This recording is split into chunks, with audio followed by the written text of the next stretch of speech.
The P2138 code means the ECM has detected a mismatch between the throttle position sensor and the accelerator pedal position sensor. In simple terms, your vehicle uses two sensors, one at the pedal and one at the throttle body. If their readings don't agree, the computer thinks something's off and limits engine power to protect the system. The first cause could be a dirty or sticking throttle body. Carbon buildup can cause the throttle plate to stick or move inconsistently, confusing the TPS signal. You can clean it with the throttle body cleaner. I'll leave one in the description below. The second cause could be a faulty throttle position sensor. If the TPS and the throttle body sends a signal that doesn't match the pedal input, the ECM will throw a P2138 code.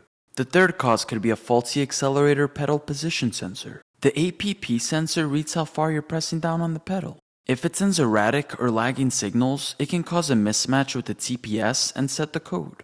The fourth cause could be damaged wiring or a corroded connector. You want to check the wiring and connectors at both the throttle body and the gas pedal. Look for torn wires, loose connectors, or corrosion, as all this can prevent a proper signal and set the code. The last cause is a bad ECM. This is rare, but possible. If the ECM isn't reading or comparing signals correctly, it might set this code, even if the sensors are fine. If you've dealt with this code before, drop a comment down below and share how you fixed it. It could help someone else out.